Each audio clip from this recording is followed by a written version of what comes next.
everybody, welcome back to Screenstars. Today I'm doing a review for the 2022 Modern Warfare 2 campaign, which is early access right now for people who've pre-ordered the game, which I did yesterday, and I finished this in one day. Short and sweet, it has a lot of positives, and I'm gonna list them all. But first off, I'm Jake, I'm Aaron's son. I'm doing this review for COD because he doesn't really enjoy COD games, so he's got me to do it. And I love COD games, so first off I'd like to say the game looks spectacular. I mean, you can probably see it now. I mean, like the lighting, it's all very impressive.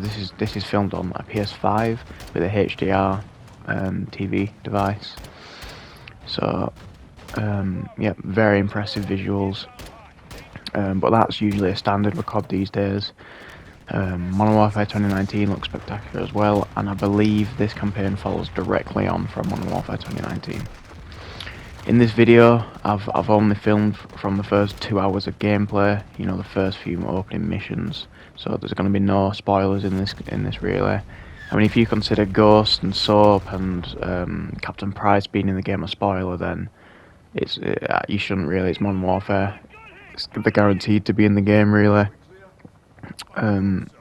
So yeah.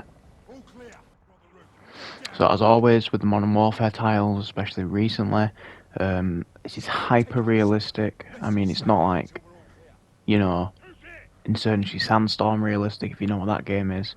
It's just a more realistic take on the COD format, which Modern Warfare has always aimed to do. Modern Warfare 2019's campaign showed like a very, very violent and like gory story, and this is very similar. There is some disturbing moments in the game which I won't go over to so I can save the surprise for you, avoiding spoilers as always. But yeah, the gunplay in this feels amazing, and I can't really describe what makes it feel so different, but the guns feel like very snappy and very sharp. The sound effects are amazing.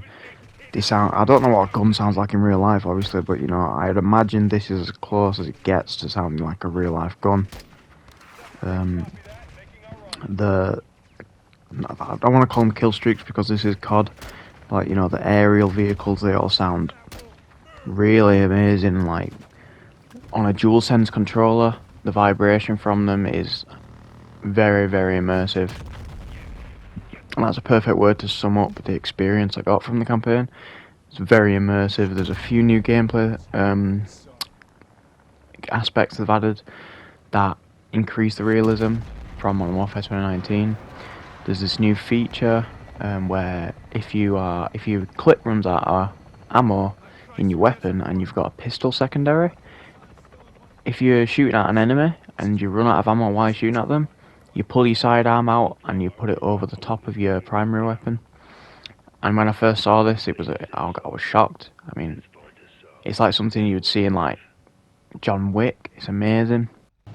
Trying not to go into too much detail, the game takes you across various different locations throughout the world. Like here, we have an underwater mission in Amsterdam. I think this is like just done to show off the graphics of the game, because every location's got different lighting, different visual effects. Like the water here, it's very pretty and pleasing to look at. The underwater movement feels nice. It's not too much of a pain. It's very swift.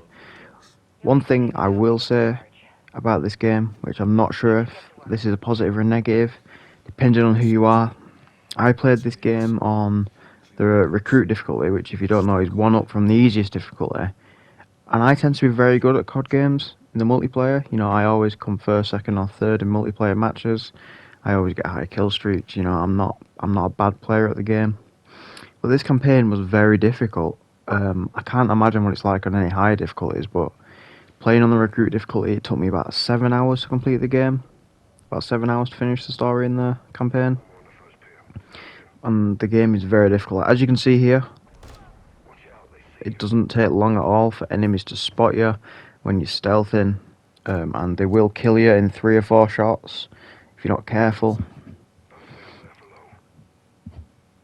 But yeah, Another thing I noticed, the suppressors in the game sound very realistic. Because, you know, they always say, oh, in COD games, suppressors, they make you think like, makes the noise almost impossible to hear. And in real life, it's not. It's still a very loud noise. It's just sort of reduced a little bit. Here, this is true. If you shoot someone in the head with a suppressed weapon and another person is next to them, they will hear it. Which I thought is a nice touch, but again increases the difficulty. So in this mission here, you're stealthing about in the water and you're trying to clear this dock of all enemies. And yeah, I struggled a little bit with this, so it might affect the gameplay a little bit. I might die a few times. But yeah, I think overall, when I was playing the campaign, I died on average about 30 times throughout the entire 7 hours, which is quite a lot when you think about it. But I'm sure that the overall story and... There we go, died. The overall story and campaign will keep you going and not keep you too frustrated. At times I did get frustrated, which is a little bit upsetting, but I didn't take away from my experience at all. One of the most positive things I have to say about the campaign is the gameplay is very different in each mission. The first few missions, like you've seen here, it's very tight and close quarters. You're clearing rooms, very tactical. You're clearing rooms, and you always have.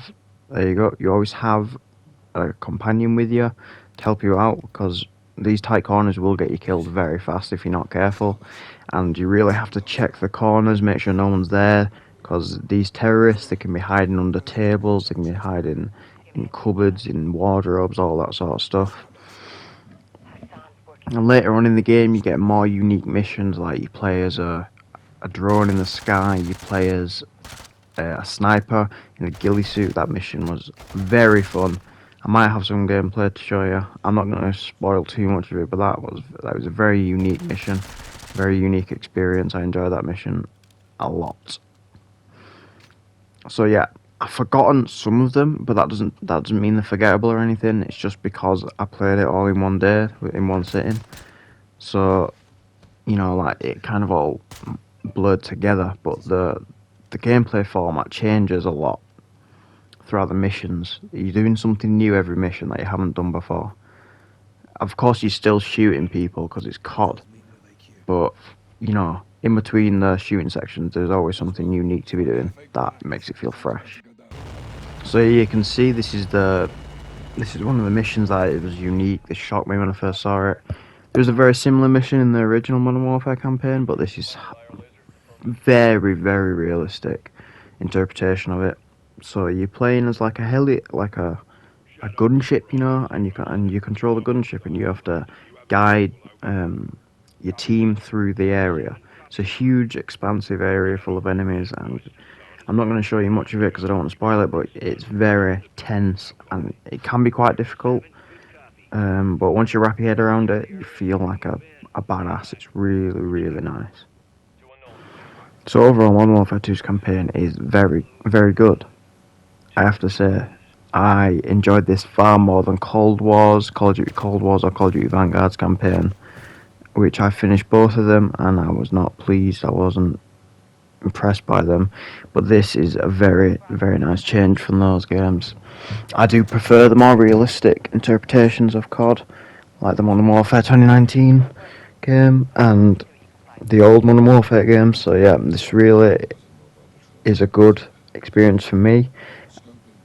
I believe that if you go into this expecting COD, but maybe a little bit more grounded in the reality of the world, you're going to be very pleased. If you're going into this hoping it's going to be like huge tanks coming at you every 5 seconds, people with miniguns and choppers in the sky 24/7. That's not what you're getting. It's quite slow paced. All the missions start slow paced, and then the pace increases and the stakes get higher. And the antagonists, there's plot twists, there's twists and turns in the narrative.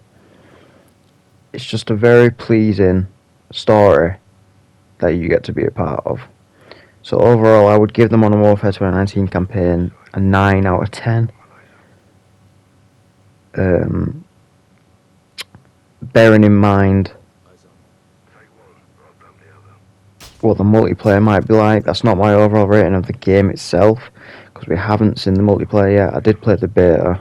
It's looking good, but they did need to change some things, because the time to kill was insane. The only negative I have about the campaign is the enemies. This is more of an opinion. It's not more of like something actually wrong with the game, but the enemies got a bit stale. As far as I noticed, there's only two types of enemies in the game. The standard enemies, which die no matter where you shoot them, and then there was these armoured enemies, which, I can't lie, became a pain in the arse. They would take a full clip from any weapon before their armour broke, or the helmets broke, and then another further few bullets from your gun to kill them. When you're in a gunfight, this just breaks the flow of the fight, you know, because they'll just run up to you when you're in cover and you can't do anything about it, and they'll just bash you and you're dead. It didn't take away from the experience, but it did frustrate me a little bit sometimes. Probably one of the main reasons I kept dying was those enemies. So, you know, it kind of interrupted the flow a little bit. But, you know, if you like a challenge like that, then that might be for you. So, yeah, a 9 out of 10 for me. And I hope you did enjoy the video, guys. I hope you enjoy the Modern Warfare 2019 campaign. And I'll see you in the multiplayer when that comes out on the 28th. Thanks.